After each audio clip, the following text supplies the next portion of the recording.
میخوام این صحنه رو با هم تصور کنیم. شب شده، شما دارید توی کوچه بسیار تنگ و تاریک برای خودتون راه میرید که یهو صدای قدم‌های یک شخص غریبه رو پشت سرتون میشنوید. با ترس برمیگردید، پشتتون رو نگاه میکنید و میبینید که یک مرد جوونی با ظاهری کاملا آراسته و معمولی، در حالی که سرش به کار خودشه، داره پشت سر شما راه میاد و حتی یک مقداری هم با شما فاصله داره. احتمالاً فقط اتفاقی با هم مسیرید. خب خیالتون راحت میشه دیگه، درسته؟ این بهترین جمله در وصف قاتل سریالی پرونده امروزه. کسی که در ظاهر یک آدم نرمال بود، اما در واقعیت دشمن اصلی تمام دخترها و زنان بود.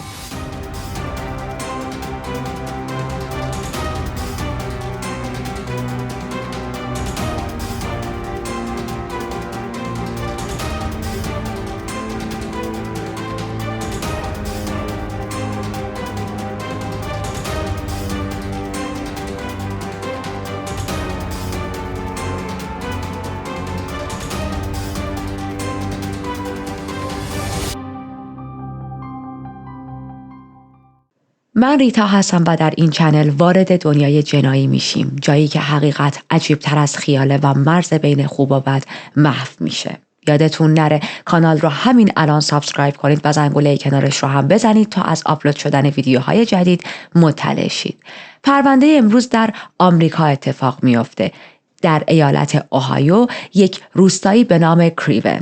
ما توی تاریخ 1982 هستیم، هول و هوش 2 نصف شب.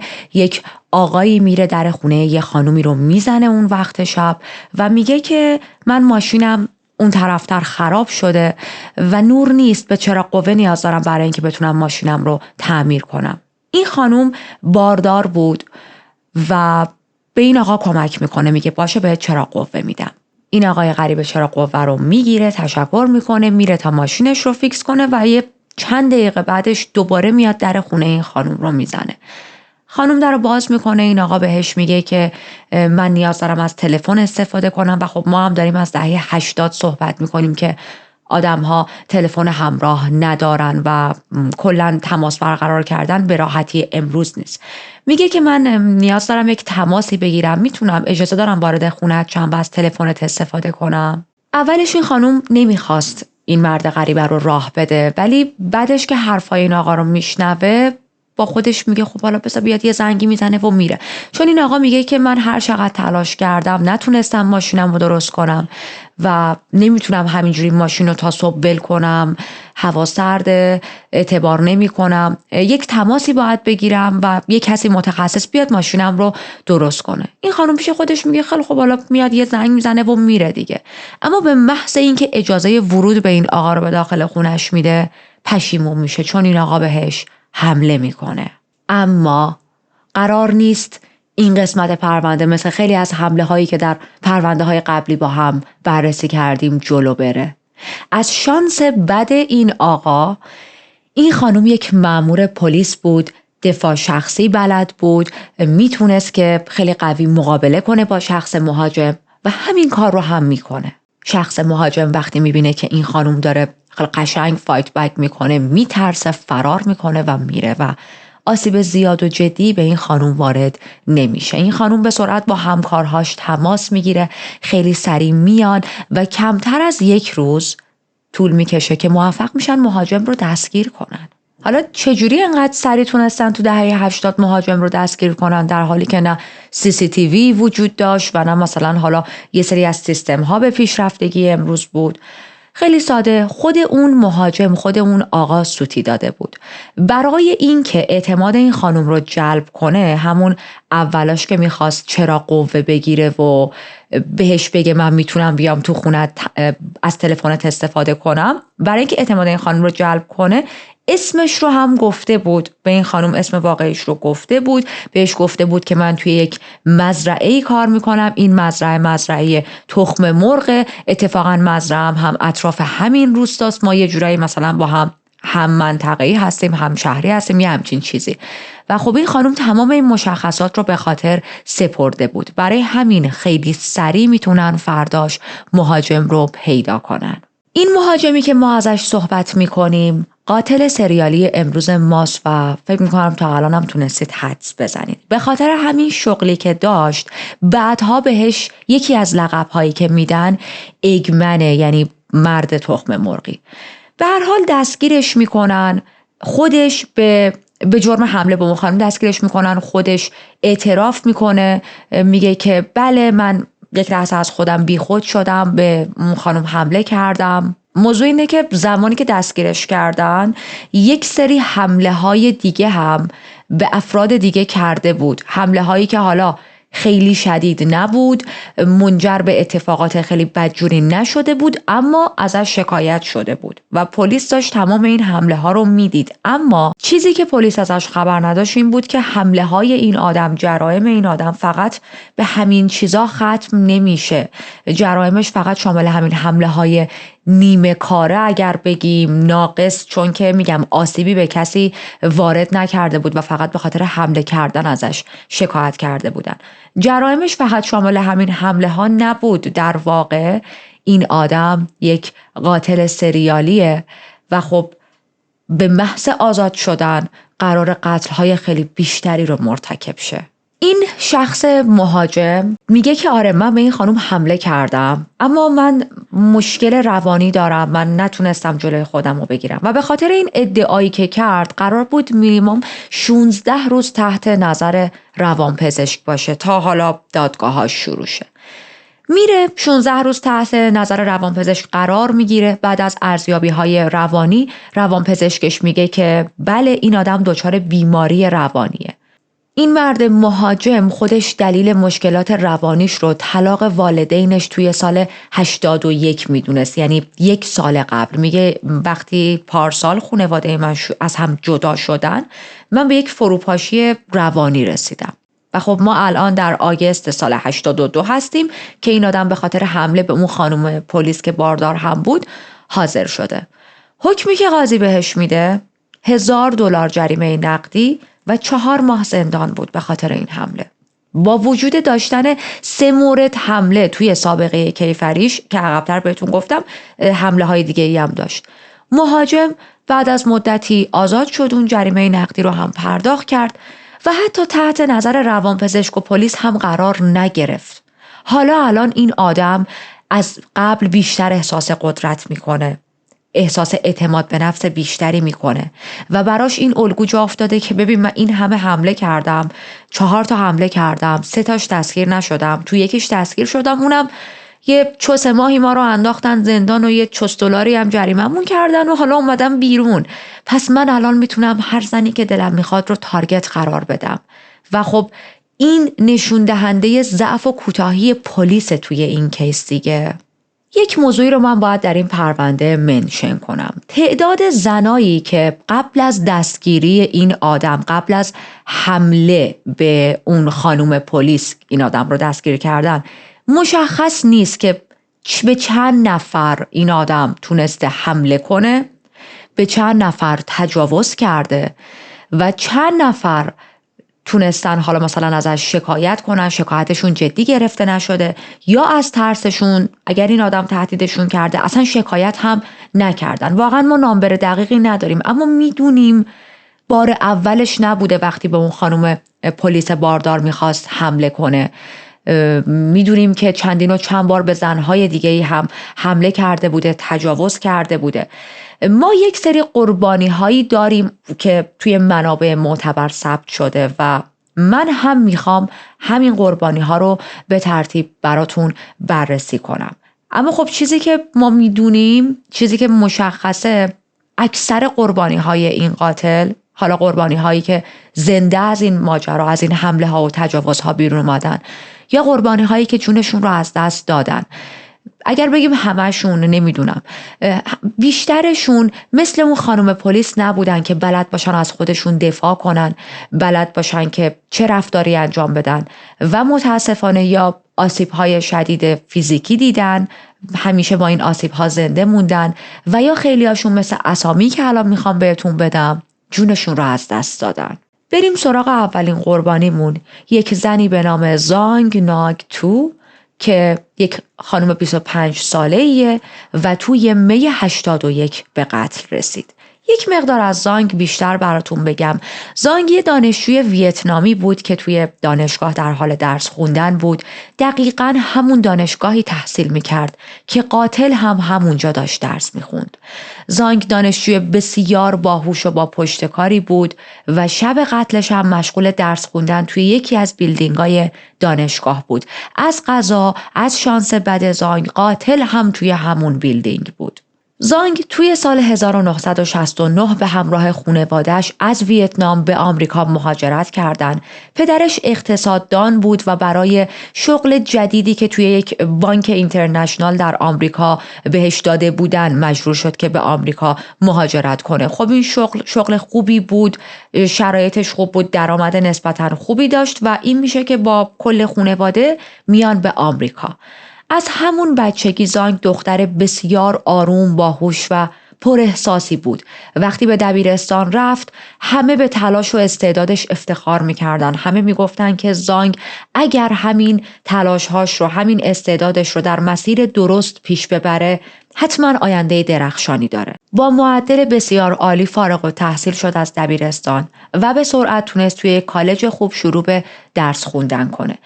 یه نکته جالب اینه که سال سوم دانشگاه به مدرسه اقتصاد توی لندن رفت و این تجربه باعث شد که دیدگاهش به دنیا بازتر شه.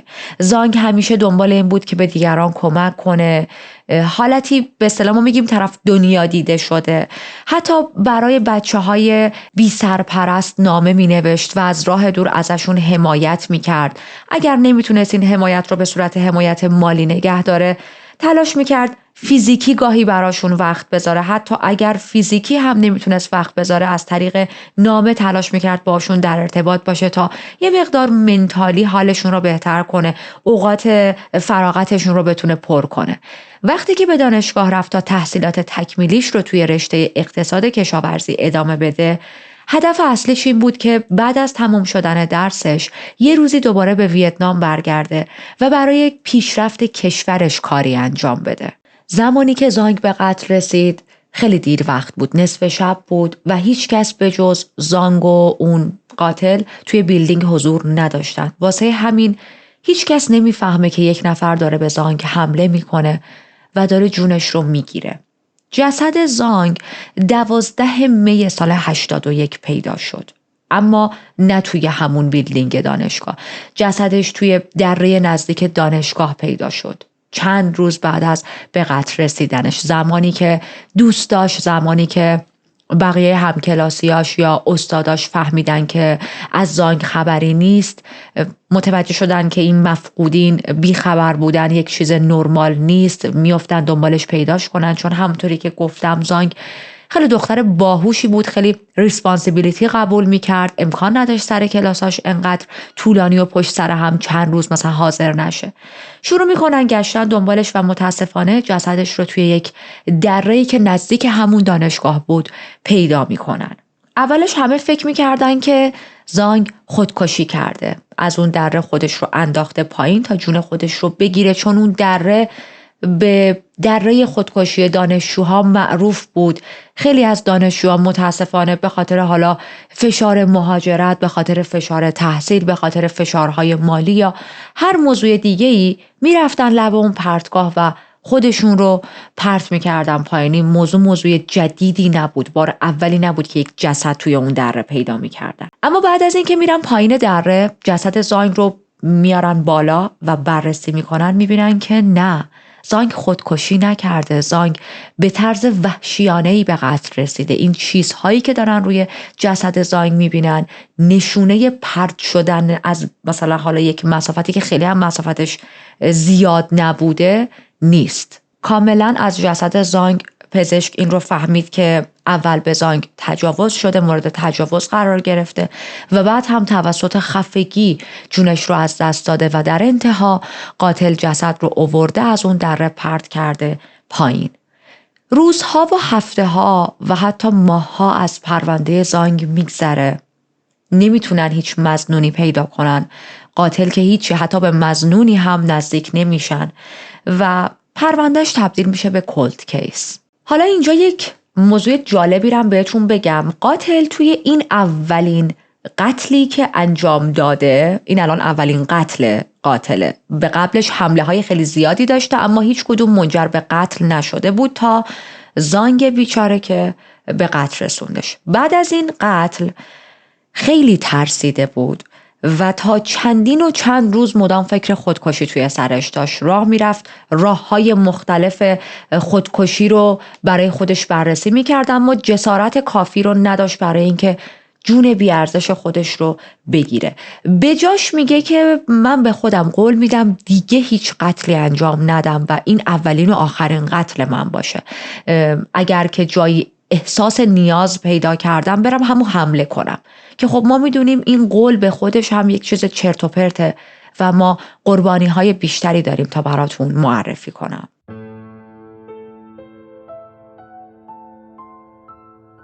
بریم سراغ قربانی دوم. توی 5 جنوری سال 1982، یعنی تقریبا 1 سال بعد، تمی ویلیامز 17 ساله توی یک محله‌ای داشت با پای پیاده از خونه دوست پسرش برمیگشت بره خونه خودشون. تمی دختر شاد و پر انرژی بود که دوست داشت اونو به خاطر خنده های دلنشین و قلب مهربونی که داشت به یاد می آوردن. تمی و دوست صمیمیش تینا خیلی وقتا اوقات فراغت خودشون رو با گوش دادن به موسیقی میگذروندن، عاشق موسیقی بودن. از تفریحات رایج بینشون این بود که بعضی وقتا از یه سری از میانبرها میرفتن که این میانبرها کنار مزرعه های متفاوت بود. این مزرعه ها معمولا مزرعه های مرغ بود. از این راه های کوتاه‌تر استفاده میکردن و بیشتر هدفشون این نبود که حالا زودتر برسن. هدفشون این بود که یک فانی داشته باشن موقعی که دارن این مسیر رو طی میکنن و احتمال میره زمانی که تمی و تینا داشتن از کنار این مزرعه ها به عنوان مسیر میانبر استفاده می کردن، قاتل پرونده چشمش به تمی خورده و از تمی خوشش اومده. این حدس خود منه ها، من اینو جایی در منابع ندیدم و نخوندم، اما با توجه به این که گفته شده قاتل عقب‌تر به یک خانومی گفت، به اون خانم پلیس گفته بودش که من توی یک مزرعه مرغ مخصوص تخم مرغ کار میکنم. آره دیگه، هم مزرعه مرغ میشه دیگه. و این 2 دختر هم از کنار این مزرعه های مرغ رد میشدن. احتمال قریبی نیست که قاتل تمی و تینا رو دیده باشه.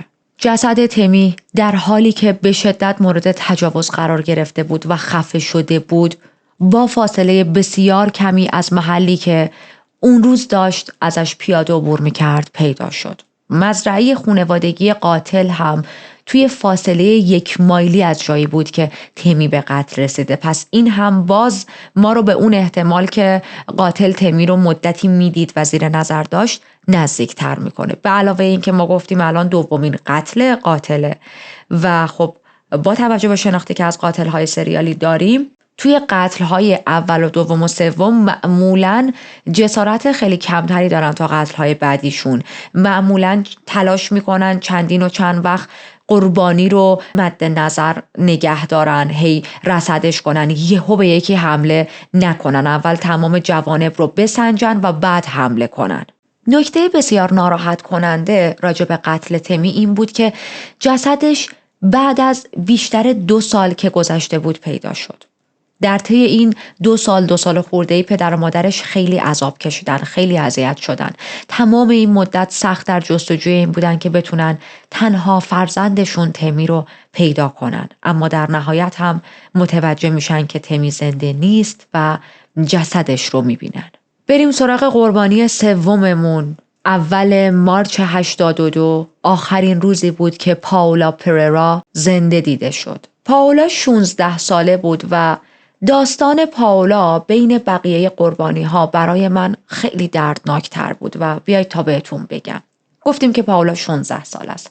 تمام کسایی که پاولا رو میشناختن عاشق شخصیت این دختر بودن. پاولا خیلی مهربون بود، خیلی با اعتماد به نفس بود، سرزنده و پر انرژی بود و حتی توی مدرسه هم جزو شاگردهای ممتاز بود.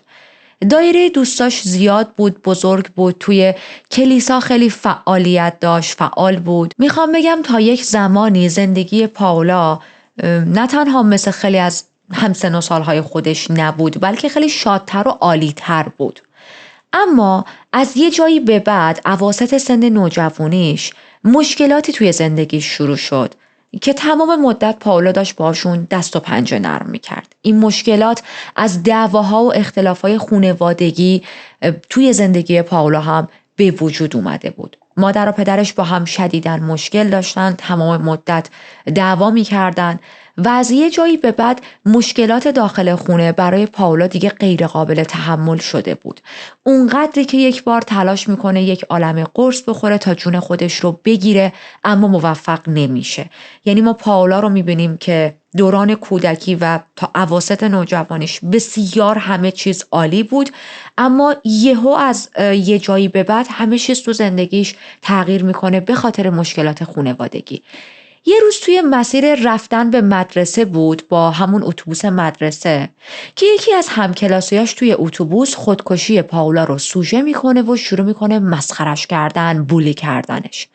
از اون روز به بعد پاولا از اونجایی که دیگه دوست نداشت با اون دختر چشم تو چشم شه، حالا دختر یا پسرش رو نمیدونم، الکی نگم جنسیتش رو، با اون همکلاسیش اگر بگم بهتره، چشم تو چشم شه، دیگه از اتوبوس مدرسه استفاده نمی کرد و ترجیح میداد که مسیر خونه تا مدرسه، مدرسه تا خونه رو پیاده بره و یا هیچ هایک کنه.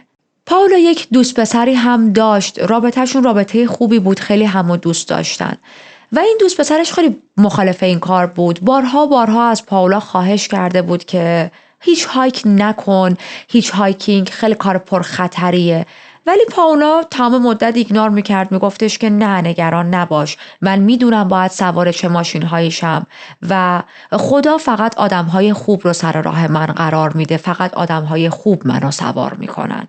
یه روز که پاولا رفته بود مدرسه به شدت احساس مریض بودن میکنه، مریض شده بود و تصمیم میگیره که زودتر از تایمی که میخواد از مدرسه بیاد بیرون اونجا رو ترک کنه. بهش اجازه میدن که بره خونه، اما از اونجایی که گفتیم پاولا عادت داشت با هیچ هایک کردن مسیرها رو طی کنه، همین کار رو میکنه. هدفش این بود که با هیچ هایک بره خونه دوست پسرش، یکم اونجا استراحت کنه و بعدش بره خونه خودشونه، اما متاسفانه هیچ وقت به مقصدش نمیرسه.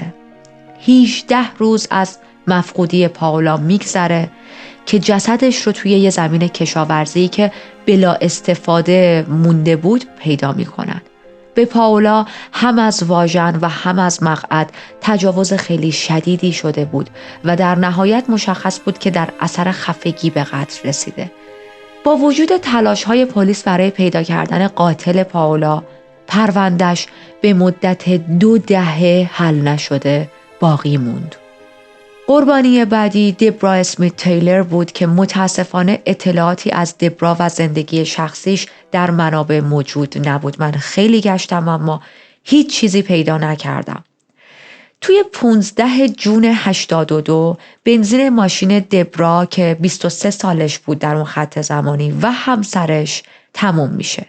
این کاپل از هم جدا میشن، تصمیم میگیرن که هر کدوم یک مسیر رو برن و ببینن که کدومشون نزدیکترین پمپ بنزین رو پیدا میکنن. متاسفانه دبرا توی مسیر بدی قرار میگیره. وقتی داشت از کنار جاده رد میشد تا به اولین پمپ بنزین برسه، دزدیده میشه.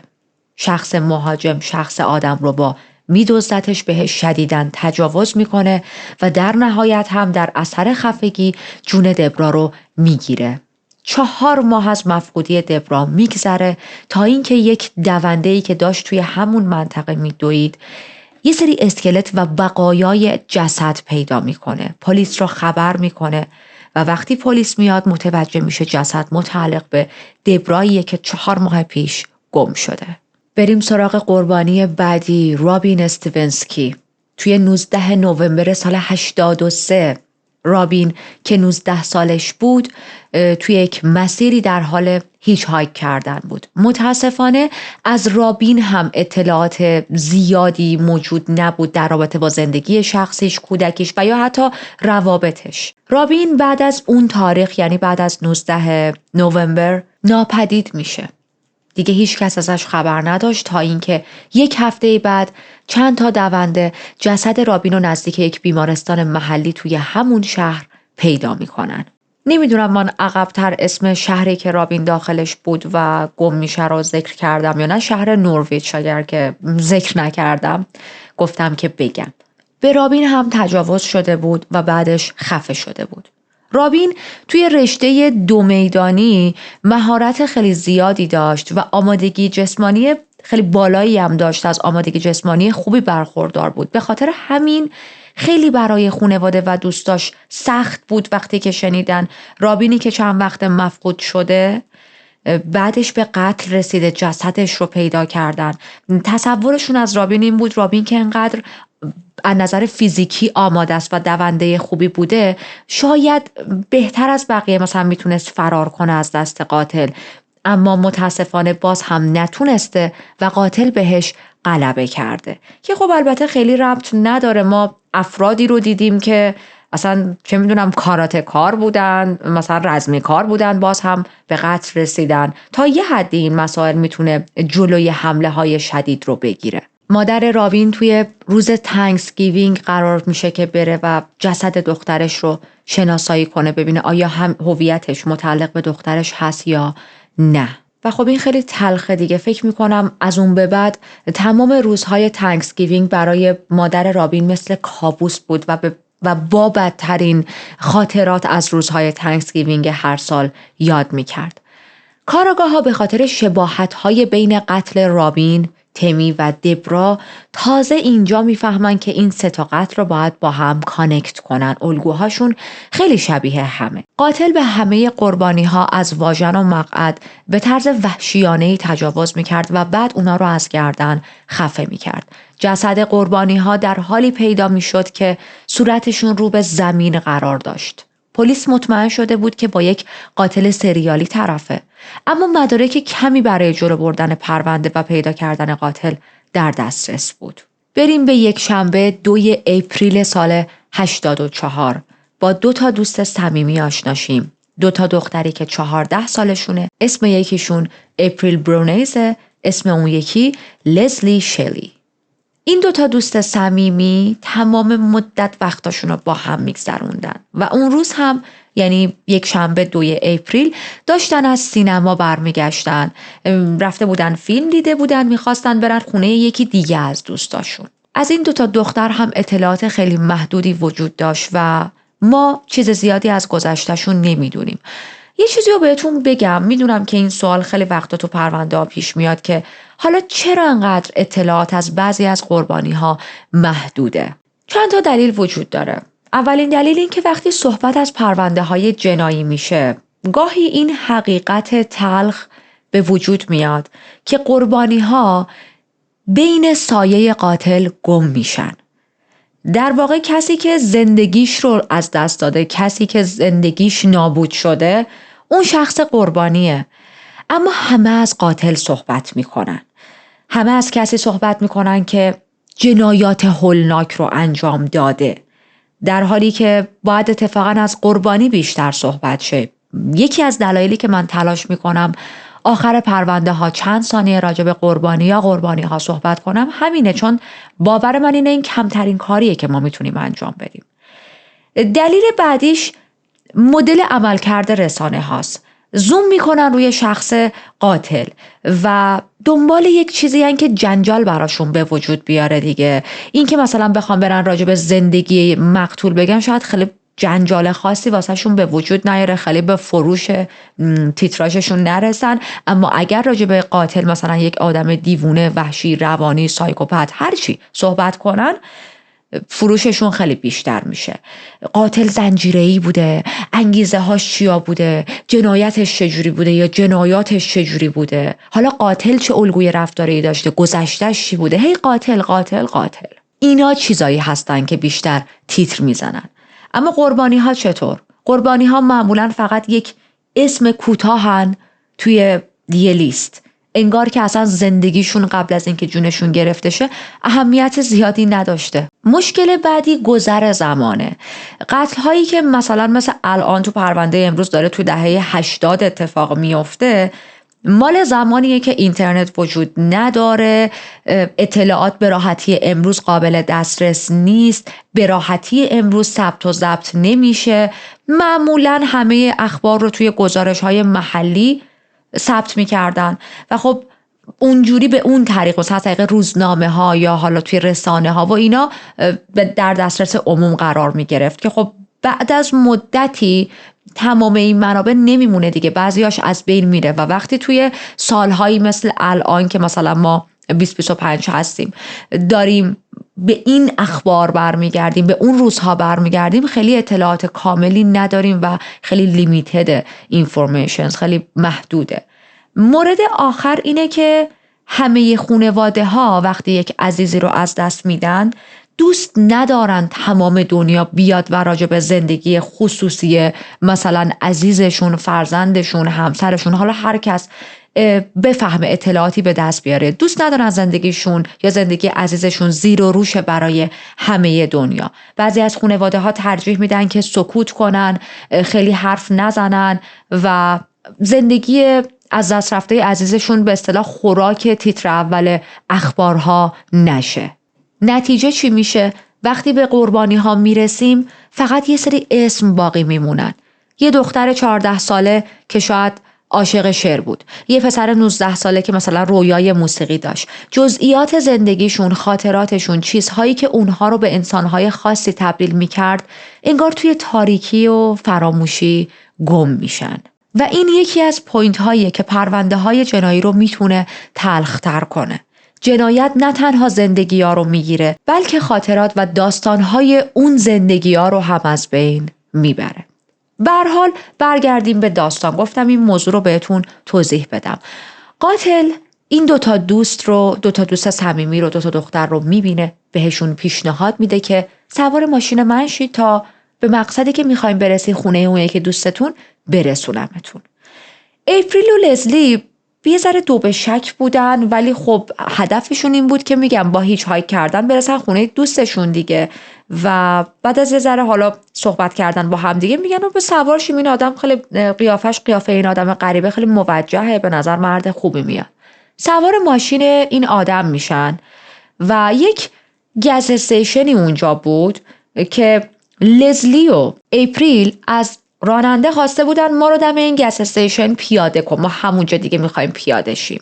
قاتل این کارو نمیکنه. قاتل یا حالا همون شخص راننده از کنار اون گس استیشن پمپ بنزین عبور میکنه، رد میشه و نگه نمیداره. و اونجا اپریل و لزلی میفهمن که اوکی، یه ذره وضعیت خرابه، این آدم چرا اونجا نگه نداشت. اپریل همیشه چاقوی کوچیک همراهش بود. چاقو رو در میاره، میگیره زیر گردن قاتل و بهش میگه که ماشین رو همینجا نگه میداری. این کار پرشهامت اپریل قاتل رو خیلی شاک میکنه. واقعیت اصلا انتظار نداشت دوتا دختر 14 ساله به چاقو مسلح باشن. ماشین رو نگه میداره، پیادهشون میکنه، اما موفق میشه همون موقع اپریل رو خلع سلاح کنه. دست و پاهاشون رو میبنده و میبرتشون به یک لوکیشن خلوت‌تر. لزلی رو مجبور میکنه که بره داخل صندوق عقب ماشین و اپریل رو از ماشین پیاده میکنه، بهش تجاوز میکنه، خفش میکنه و جسدش رو میندازه، پرت میکنه روی صندلی جلویی ماشین.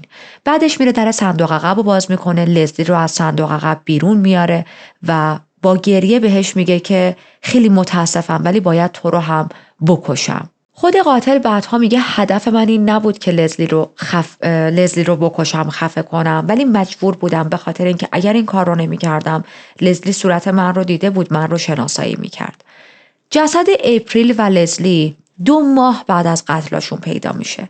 توی پرونده امروز تنها ویکتیمی که مورد تجاوز این قاتل سریالی قرار نگرفت لزلی بود که باز دوباره بعدها توی صحبتهاش قاتل میگه قتل لزلی یکی از لذت بخشترین قتل ها بوده برای من، چون بیشترین شباهت رو به فانتزی هام داشتش و لزلی تنها قربانی بوده که تا مدت ها توی ذهنم بود. تمام مدت بهش فکر میکردم، با فکر بهش خود ارضایی میکردم، چون سوای این که نتونسته بودم بهش تجاوز کنم یا حالا نکرده بودم اون کار رو، جثه‌ش هم به نظرم خیلی کوچیک بود، خیلی مطیع بود و من عاشق چنین جثه‌ای توی زنها و دخترها بودم. بریم سراغ قربانی بعدی و آخرین قربانیمون که اسمش وندی بریبولت است. وندی یه دختر 17 ساله بود که متاسفانه توی 13 جون 84 به قتل میرسه. شاهدها آخرین بار وندی و حدود ساعت 4 بعد از ظهر در حالی دیدن که داشته به سمت یک سوپرمارکت میرفته تا خرید کنه. قاتلم وقتی داشته رانندگی میکرده توی همون مسیر وندی رو میبینه و اون رو تارگت قرار میده. یه جا ماشینشو پارک میکنه، از ماشین پیاده میشه، میره کنار وندی، شروع میکنه راه رفتن و باهاش یک کانورسیشن خیلی نرمالی رو آغاز میکنه. اون موقع قاتل تازه از سر کار برگشته بود و یک کت شلوار خیلی مرتب و شیکی پوشیده بود که خب باعث میشد ظاهرش خیلی نرمال و بی خطر به نظر برسه، درست مثل یه کارمند شرکت. قاتل تلاش کرد که وندی رو راضی کنه که با من بیا به کامپنی پیکنیک. کامپنی پیکنیک روزیه که کارمندای یه شرکت با هم میرن به یک لوکیشن خاصی و پیکنیک میکنن دیگه، تایم پس میکنن. قاتل هم الان داشت به وندی میگفت که من کسی رو ندارم باهاش برم، تو باهام بیا. وندی قبول میکنه، به نظرش برنامه جالبی میاد و در نهایت سوار ماشین شخص قاتل میشه. مسیری که قاتل داشت میرفت از یک هایوی بود، اتوبانی بود و زمانی که دید هایوی الان خلوته، هیچ ماشینی رد نمیشه، ماشینش رو کنار هایوی پارک میکنه، به وندی حمله میکنه. کنار اون هایوی یک منطقه جنگلی بود. وندی رو به زور میبره توی اون منطقه جنگلی، شروع میکنه به کتک زدنش، خیلی شدید وندی رو کتک میزنه، بعدش بهش تجاوز میکنه و مثل موارد قبلی وندی رو خفه میکنه و میکشتش. جسد وندی چند روز بعد پشت یک دیوار سنگی که نزدیک به محل قتلش بود پیدا میشه. اما قاتل این بار یه سوتی بزرگی داده بود برای این قتلش. حالا اون سوتیش چی بود؟ برخلاف تصورش که نگاه کردید خب یه چند دقیقه هست توی این هایوی، به جز خودش ماشین دیگه ای تردد نمیکنه و خیلی این هایوی جای خلوتیه. اتفاقا اون هایوی خیلی لوکیشن خیلی راه پرترددی بوده و چندین و چند نفر دیده بودن که یک مرد سفید پوست لاغرندامی که یک عینک هم زده بود همون ساعتها سوار یک ماشین تویوتای آبی رنگ شده و حتی یه سریاشون دیده بودن که چند ساعت قبل توی یک خیابون دیگه یک شخصی با همون مشخصات داشته توی یک خیابونی وندی رو تعقیب میکرده. شاهدهایی که توی اون خیابون بودن، شاهدهایی که توی هایوی قاتل رو دیده بودن، اینا همه با هم جمع میشن، برای پلیس میتونن یک چهره نگاری انجام بدن که حالا پلیس به چهره شخص قاتل خیلی نزدیک شده بود. پلیسی که الان، یعنی تا الان هیچ ایده‌ای نداشت که خب اوکی اینا قتل‌های زنجیره‌ایه، اما قاتل کیه، چه مظنونی، ما حتی یه دونه مظنون هم نداشتیم بهش نزدیک شیم. الان یهو یک حجم بسیار زیادی از دیتا داشت میومد دستش و میتونست چهره حدودی قاتل رو داشته باشه، ماشینش رو میدونست چیه، ظاهرش رو، قدش رو، اندامش رو، رنگ پوستش رو، اینا همه رو الان پلیس داشت.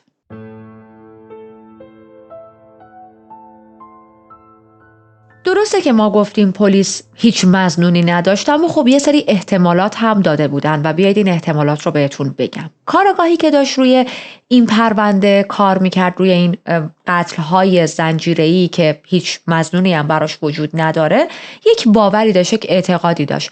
باورش این بود که قاتل اطراف همون منطقه جنگلی زندگی میکنه که وندی به قتل رسیده. چرا؟ چون قاتل از اون منطقه شناخت کامل داشته. میدونسته که کجای این مناطق کم ریسک، کم خطر، کم تردد، توی دید بقیه نیستش، میتونه جسد رو رها کنه، میتونه جنایتش رو انجام بده و هیچ کس این صحنه ها رو نبینه. کجا جای خوبیه که در حالی که داره چندین ساعت به یک نفر تجاوز میکنه، میکشتش، کنار جسد میمونه، هیچ کس متوجه حضورش و متوجه این جنایت نشه. خب در کنار اینکه منطقه حدودی زندگی قاتل رو میدونن، چی دارن؟ مشخصات ماشین قاتل رو. میدونن که قاتل یک تویوتای آبی رنگ داره. حالا پلاکشو ندارن، بله درسته، اما همین هم خودش خیلی مشخصات خوبیه دیگه. میان تمام ماشین‌های تویوتای آبی که توی اون مناطق هستن رو شناسایی میکنن، لیست میکنن. حدود 3600 تا تویوتای آبی توی اون مناطق وجود داشته، اما خیلی هم نیاز نبود به مثلا اسم 1000 و 2000 و 3000 برسن، چون اسم قاتل از شانس خوب پلیس همون اوایل لیست قرار داشت. وقتی به اسم یک مرد 25 ساله‌ای به اسم مایکل بروس راس میرسن و چهرش رو میبینن، متوجه میشن که چقدر این آدم میتونه شبیه به همین قاتلی باشه که ما دنبالشیم. خب سابقه جنایی هم داشت دیگه. اتفاقاً مایکل در فاصله 3 مایلی از محل قتل وندی زندگی میکرد که خب خیلی فاصله نزدیکیه. کاراگاه میره به خونه مایکل تا اینترویو کنن باهاش. مایکل از همون اول رفتارهای مشکوک از خودش نشون میداد. این رفتاراش انقدر مشکوک بود که بهش میگن پاشو جمع کن، با ما بیا پلیس استیشن. میبرنش اونجا شروع میکنن باهاش صحبت کردن. مثل خیلی های دیگه اوایلش توی انکار کردن بود، نه شما شخص اشتباهی رو دستگیر کردین و اینجور حرفا. اما یه ذره که میگذره، یک مقدار که فشار بیشتر میشه، اعتراف میکنه. میگه که آره من این قتل ها رو انجام دادم، من همون شخصی هستم که شما دنبالشید. وقتی که مایکل تحت حضانت پلیس بود، به قتل اپریل، لزلی، تمی، دبرا و رابین اعتراف کرد. توی بازجوییایی که از مایکل بلافاصله بعد از دستگیری شد توی همون سال 84، اون فقط به قتل 6 تا زن اعتراف کرد، ولی در واقع پلیس 8 تا قتل داشت، 8 تا ویکتیم در این پرونده وجود داشت، اما مایکل میگفت نه من فقط 6 نفر رو کشتم. چند سال بعد توی یکی از جلسات تراپیش مایکل به قتل دانشجوی 25 ساله ویتنامی که اسمش زانگ بود هم اعتراف کرد. این در حالیه که موقع بازجویی‌هاش با پلیس توی سال 84 زیر بار نمیرفت، میگفت نه زانگو من نکشتم، زانگ احتمالاً خودش رو گرفته، خودش رفته از پرتگاه خودش رو پرت کرده پایین. حتی یه جا ادعا میکنه، میگه اصلا شاید زانگ جون خودش رو نمیخواسته بگیره، داشته توی آب شنا میکرده، در اثر غرق شدن جونش رو از دست داده، چون پایین اون پرتگاهی که براتون تعریف کردم دم دانشگاه زانگ بود، آب هم وجود داشت. ولی خب حرفش خیلی چرته دیگه، گزارش‌های پزشک قانونی وجود داره، این آدم اصلا اثری از خیس شدن و خفگی روی جسدش وجود نداشت. چند وقت بعد یه ذره جلوتر توی سال 87 وقتی داشت با BBC مصاحبه میکرد، توی این مصاحبهش به قتل پاولای 16 ساله هم که قبلتر در موردش صحبت کردیم اعتراف کرد. خب پس الان دیگه داره به تمام قتل‌ها اعتراف میکنه، ولی توی یک خط زمانی طولانی توی همون روزی که به 6 تا قتل اعتراف کرد پیش پلیس نبوده. سال 87 یه ذره تکنولوژی بهتر شده، پلیس الان میتونه آزمایش‌های بیشتری راجع به دی ان ای انجام بده و اتفاقا این کار رو هم میکنه. دی ان ای ها رو با سمپلایی که روی لباس پاولا پیدا کرده بودن تطبیق دادن و میبینن که بله دی ان ای ها با هم همخونی داره. مایکل خیلی از اعترافات مهمش رو توی مصاحبه هایی که زمانی که زندان بود، حالا دادگاهاش برگزار شه حکم نهایی رو بهش بدن، با بقیه رسانه ها میکرد. گفتم بهتون توی پلیس استیشن وقتی نشسته بود تو بازجویی‌ها به چند تا قتل اعتراف کرد، اما هی هر چند سال یک بار، چند ماه یک بار با هر رسانه‌ای که صحبت میکرد باز یه چیز جدیدی برای رو کردن داشت. حالتی بود که توی هر مصاحبهش هی داشت به تعداد قربانی‌هاش اضافه میشد. حالا یا قربانی‌هایی که جونشون رو گرفته یا قربانی‌هایی که زنده از زیر دست این آدم تونستن فرار کنن، اما خب آسیب‌های جسمی و روانی زیادی دیدن. مثلا یه جا تو مصاحبهش تعریف میکنه، میگه بعد از فارغ التحصیلی توی کرولینای شمالی زندگی میکردم یه مدت.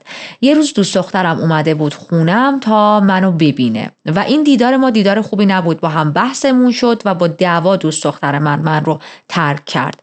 بعد از اینکه دوست دخترم رفت من خیلی عصبانی بودم. یک زنی رو دیدم که یه کالسکه‌ای رو داشت راه می‌برد. توی این کالسکه هم یک بچه کوچیکی بود و میدونستم تنها کاری که دلم میخواد الان بکنم، تنها چیزی که میتونه منو آروم کنه حمله کردن به این زنه. تنها چیزی که خشمم رو تخلیه میکنه این کاره و همین کار رو هم کردم.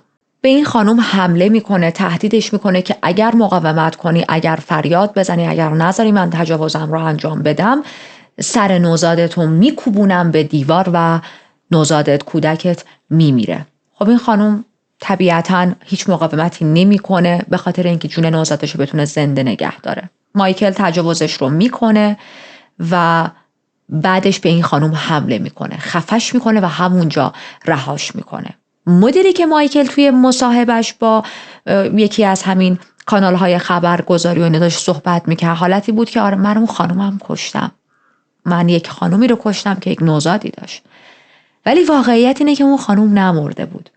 اون خانوم از حال رفته بود، زنده مونده بود. مایکل تا حد خفگی، تا حد مرگ گردنش رو فشار نداده بود، احتمالاً زود گردنش رو ول کرده بود و این خانوم رو یکی پیدا میکنه، به بیمارستان منتقل میکنن و وقتی این رو به مایکل میگن خیلی سورپرایز میشه، حالتی میشه که پشماش ریخته بود، یعنی اصلا انتظار نداشت. اما خب حالا وقتشه که با قاتلمون بیشتر آشنا شیم. مایکل بروس راس توی 26 جولای سال 59 به دنیا اومد. اولین فرزند خانواده بین 4 بچه بود. 2 خواهر و 1 برادر کوچکتر داشت. مادر مایکل که اسمش پاتریشیا بود، وقتی سنش خیلی کم بود، دبیرستانی بود، مایکل رو باردار میشه و از اونجایی که اون زمان بارداری توی اون سن یک شیم واقعا نابخشودنی بودش، به اجبار مجبور میشه که با همون پسری که با هم رابطه جنسی داشتن که پدر مایکل بود ازدواج کنه. اسم پدرش دن راس بود. مادرش پاتریشیا توی اون زندگی میمونه به خاطر اینکه خب حالا حرف و حدیث بقیه رو کمتر بشنوه، اما اصلاً بچه هاشو دوست نداشت. هر 4 فرزندش رو به شدت کتک میزد و مورد ابیوز قرار میداد. کلاً مادرش مشکلات روانی زیاد داشت. 1 بار خونه رو ترک کرده بود، 1 بار سابقه بستری شدن توی بیمارستان روانی رو داشت و رابطه کلاً اعضای این خانواده همش پر از تنش، اختلاف و مشاجره بود. این فامیلی توی یک مزرعه زندگی می‌کردن، همون مزرعه مرغی که اوایل پرونده هم ازش صحبت کردیم و مایکل از 10 سالگی شروع میکنه به خفه کردن مرغ‌ها با دستاش. میرفت سراغ مرغ‌های ضعیف و اونا رو خفه میکرد. جون مرغا اصلا براش اهمیتی نداشت و این کار رو میکرد به خاطر اینکه هر بار یک مرغ خفه شده ای رو به پدرش نشون میداد، پدرش تشویقش میکرد. حالتی بود که آفرین این مرغا ضعیف بودن، بالاخره باید میمردن و تو داری کارهای مزرعه رو برای ما سبکتر میکنی. پس به مرور مایکل یاد گرفت، فهمید که اگر من مرغ‌ها رو خفه کنم، به جای کتک خوردن‌های روزانه‌ای که از خانواده‌ام دریافت می‌کنم، تمجید پدرم رو دارم. خب میتونیم الان این موضوع رو هم ربطش بدیم به قتل‌هایی که داره در آینده انجام میده. زمانی که مایکل کوچیک بود، توسط یکی از آنکل‌هاش، میگم آنکل چون نمیدونم عموش یا داییش، مورد تجاوز جنسی قرار گرفته بود. این تجاوز خیلی بدی بود، خیلی دردناک بود، خاطره خیلی بدی رو به همراه داشت برای مایکل. ولی خب هیچ وقت از این موضوع صحبت نمی‌کنه پیش خانواده‌اش. باز هم ما میدونیم به چه دلیلی دیگه، به دلیل آی زشته و آی دهنتو ببند و بچه گنده تر دهنش نباید حرف بزنه و همچین فرهنگ هایی که اون زمان بود. ولی خوشبختانه این عموه زیاد زنده نمیمونه. زمانی که مایکل به 6 سالگیش میرسه، عموش خودکشی میکنه و جون خودش رو میگیره. اما متاسفانه آسیب‌های این تجاوز با مایکل میمونه. یک مقدار دیگه زندگی مایکل رو بزنیم جلو و برسیم به سن 12 سالگیش. موقعی که پدرش میفهمه مایکل به 2 دختر تعرض کرده. توی منابع نوشته بودن تعرض و نه تجاوز.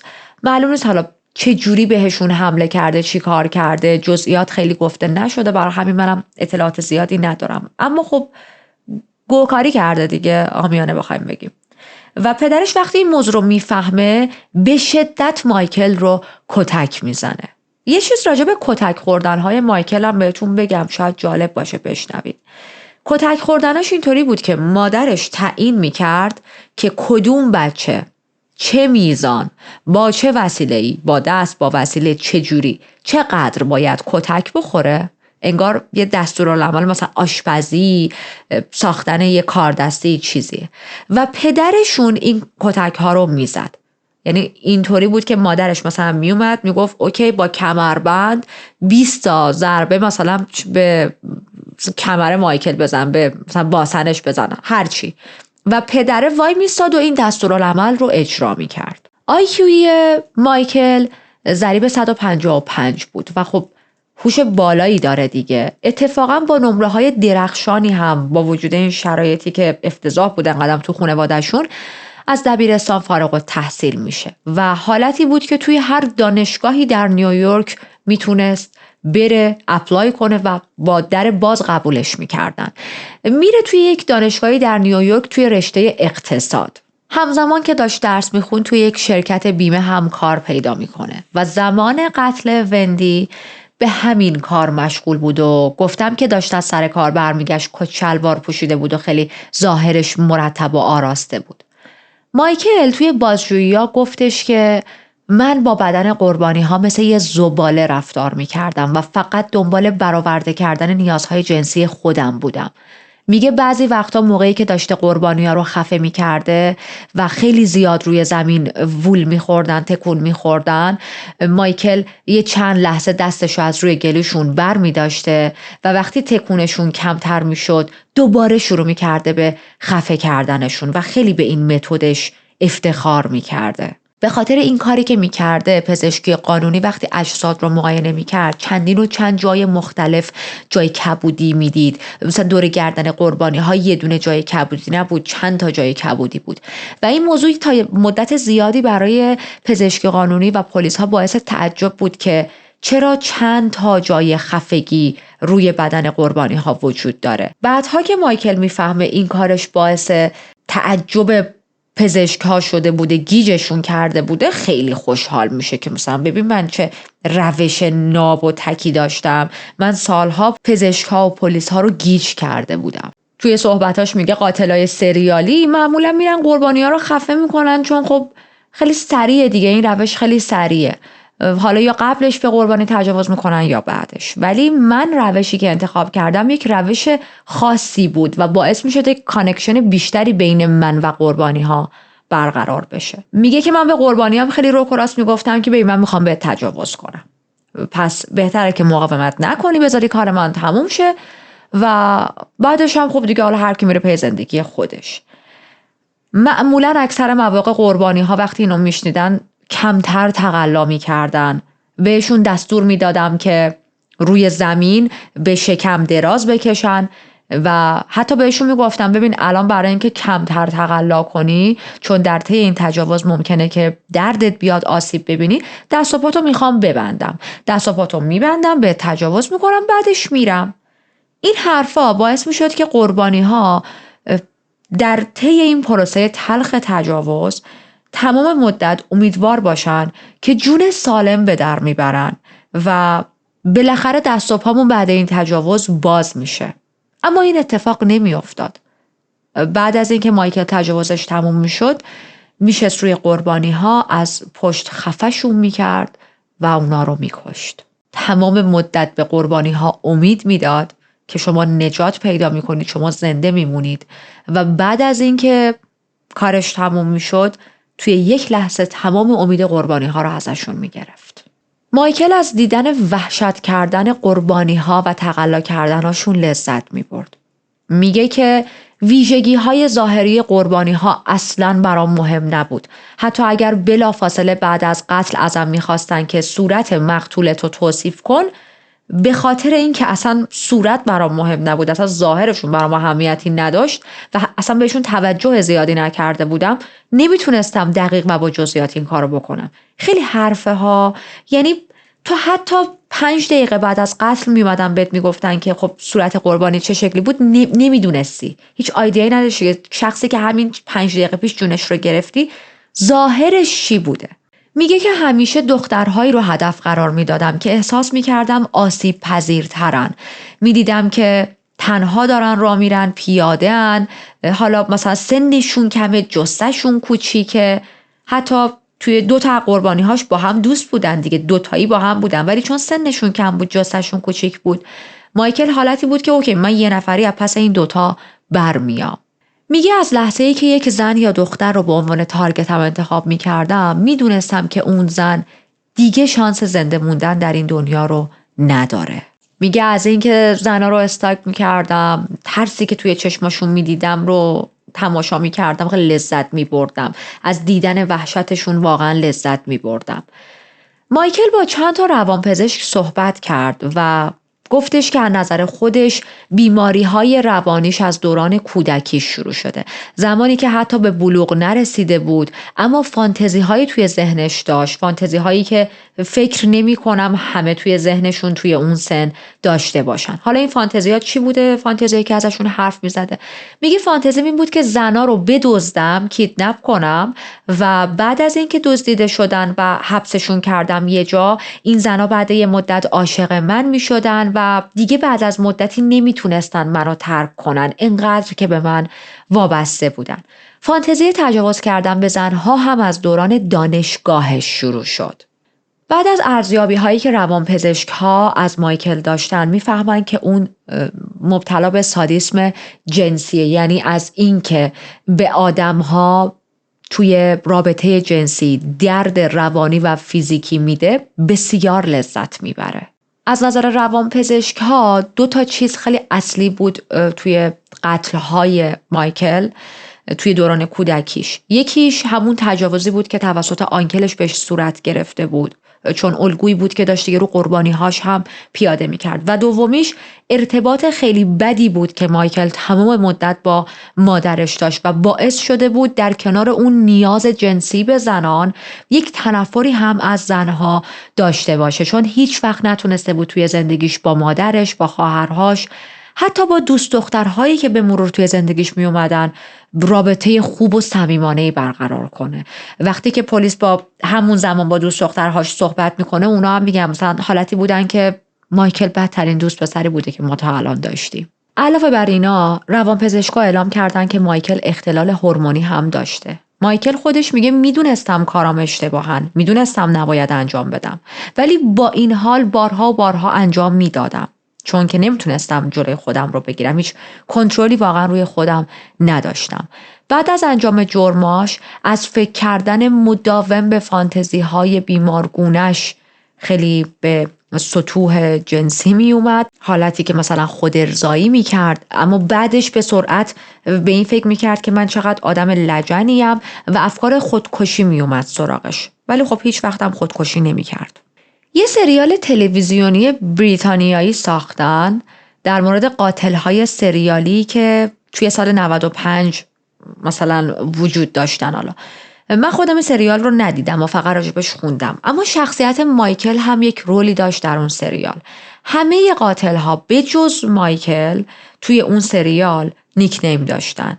منظورم قبل از ساخت این سریاله ها، یعنی به تمام قاتل هایی که از شخصیت هاشون الهام گرفته شده بود توی رسانه ها یک نیکنیمی داده بودن، اما به مایکل هیچ کسیش نیکنیمی نداده بود. برای همین تهیه کننده ها توی اون سریال تصمیم میگیرن که خودشون با توجه به نحوه قتل های مایکل براش لقب درست کنن، براش نیکنیم بدن. از اونجا به بعد میشه که به مایکل لقب The Roadside Strangler رو میدن، یعنی خفه کننده کنار جاده. و خب بعد از اون سریال خیلی ها هم مایکل راس رو با همین لقب میشناسن.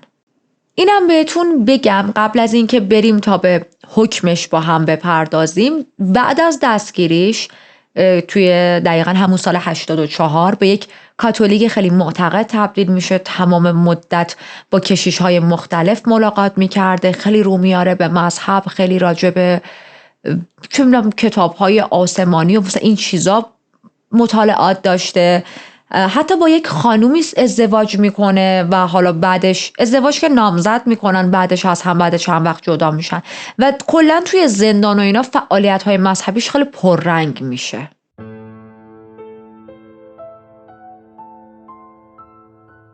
بریم سراغ حکم دادگاه. توی جولای 87 جلسات دادگاه مایکل آغاز میشه. این دادگاهاش توی جولای 87 برای قتل دبرا و تمی بود. مایکل تو دادگاهش خودش رو گناهکار اعلام کرد و خب دیگه دادگاه‌های خیلی طولانی قرار نبود براش برگزار بشه. خودش گفت که آره من گناهکارم و مکسیموم بهش 120 سال زندان دادن. 2 ماه بعد برای قتل وندی، اپریل، لزلی و رابین محاکمه شد که جمعاً 2 تا حبس ابد بدون امکان درخواست آزادی مشروط و 6 تا حکم اعدام گرفت. مایکل از حکمی که گرفت خیلی عصبانی بود. ادعا می‌کرد که تمام حرف‌های من رو گوش ندادید، تمام حقایق رو توی دادگاه‌ها نشون ندادید، من دادگاه‌هام رو قبول ندارم، من برای دفاع از خودم مورد ارزیابی‌های روانپزشکی درست قرار نگرفتم، تمام نتایج روانشناسی من رو توی دادگاه‌ها استفاده نکردید و یه چیزی رو بهتون بگم، خودتون رو واسه یک مسخره بازی آماده کنید توی دادگاه‌های مایکل از اینجا به بعد. حالا میگم چرا.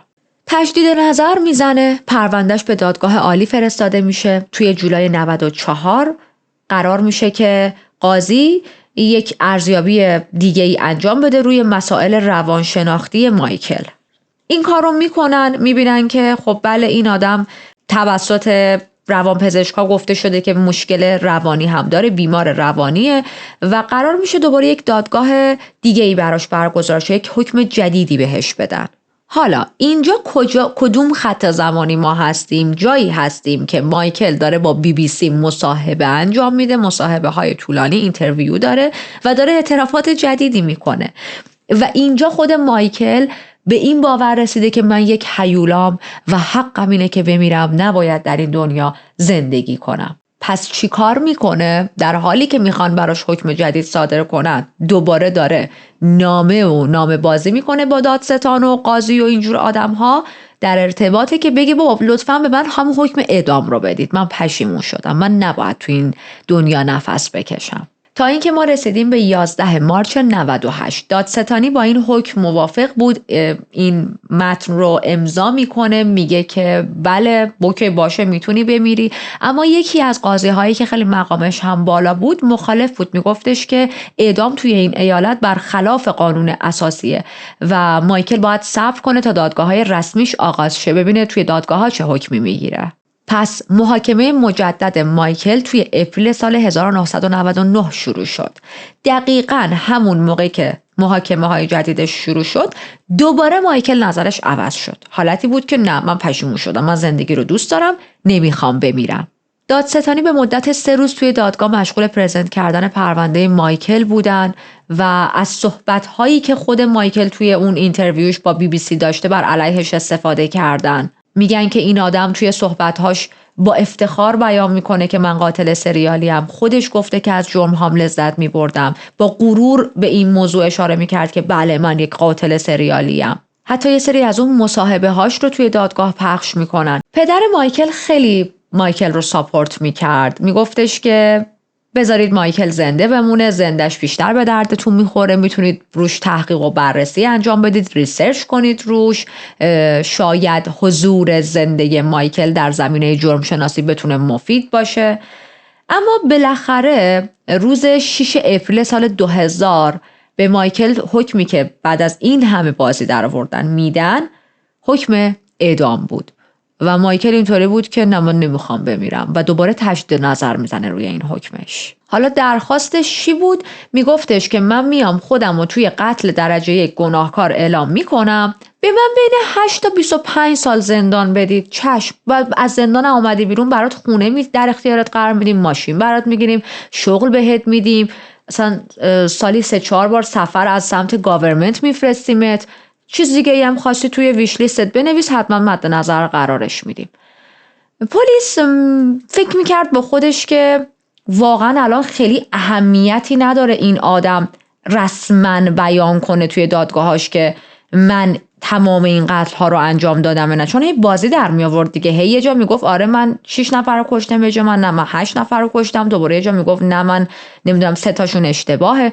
پلیس اینطوری بود که ما اون چیزایی که باید میشنیدیم و شنیدیم، ما همه چیز رو میدونیم. چه فایده‌ای داره حالا این آدم به صورت رسمی در حالی که توی مصاحبهش با BBC صحبت کرده، اعتراف کرده، تو دادگاه‌های قبلیش اعتراف کرده، حالا تو این دادگاه به صورت رسمی اعتراف نکنه که چند تا قتل رو انجام داده؟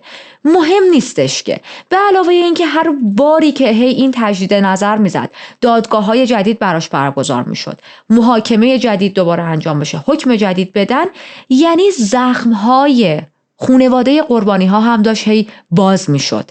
دادستانی، پلیس همه دوست نداشتن که خانواده قربانی‌ها با هر بار شروع دادگاه‌ها و مسخره بازی‌های مایکل دردها رو دوباره از نو تجربه کنن.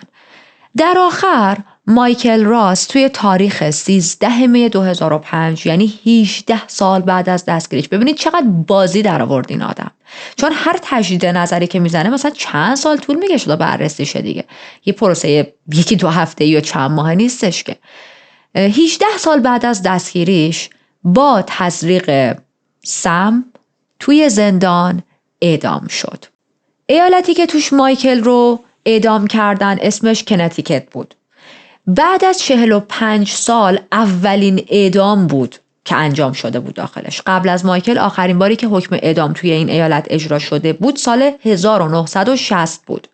اعدام مایکل اولین و آخرین اعدام در اون ایالت بود که از طریق سم اتفاق افتاد و توی سال 2012 حکم اعدام رو کلاً در این ایالت برداشتن و خب این نشون میده پرونده این آدم استپ بای استپ حتی تا لحظه مرگش، حتی تا حکمی که بهش دادن واقعاً پرونده عجیبی بود. مایکل زمانی که اعدام شد 45 سالش بود. به عنوان آخرین وعده قضایی هیچ درخواستی نکرد. قبل از اعدام ازش پرسیدن حرفی داری؟ گفت نه حرفی ندارم. حتی زمانی که لحظه آخری که سم رو بخوان بهش تزریق کنن باز ازش میپرسن که حرفی داری برای زدن و چشماشو میبنده و فقط میگه نه ممنون. یاده هر وقت صحبت از این حرفهای قبل از اعدام میشه یاد جان وین گیسی پر رو میافتم که برگشت گفت کیس مای است قبل از اینکه حکم اعدامش رو انجام بدن.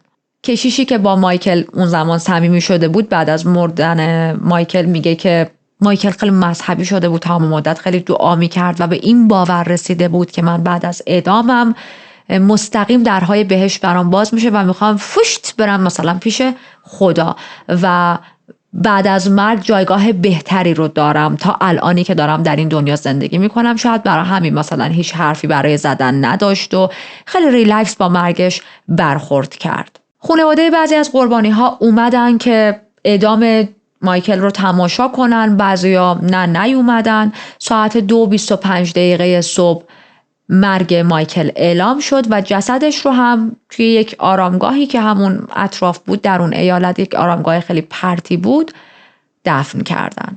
پرونده مایکل بروس راس به اتمام رسید و مثل روال همیشگی این چنل بریم تا چند لحظه راجع به قربانی هامون صحبت کنیم و بعد با هم خداحافظی کنیم. زندگی های قربانی های امروز پر از امید و آرزو بود که متاسفانه خیلی زود قطع شد. دخترای بسیار جوونی که پر بودن از امید به زندگی. هر کدوم از اونا دنیای خاص خودشونو داشتن و با عشق و امید زندگی میکردن. لحظه های زیبا و پر از رویا که خیلی زود به ناحق از دست رفتن. یاد همه‌شون زنده و گرامی. ممنون از اینکه تا انتهای ویدیو با من همراه بودید، وقت گذاشتید. اگر که بار اول بود این ویدیو رو از من دیدید، نحوه کاور کردن من رو دوست داشتید، خیلی خوشحال میشم که دکمه سابسکرایب رو بزنید. خیلی خوشحال میشم که ویدیو رو، چنل رو، محتوا رو به دوستان و اطرافیانتون معرفی کنید و به امید دیدار در پرونده های آینده.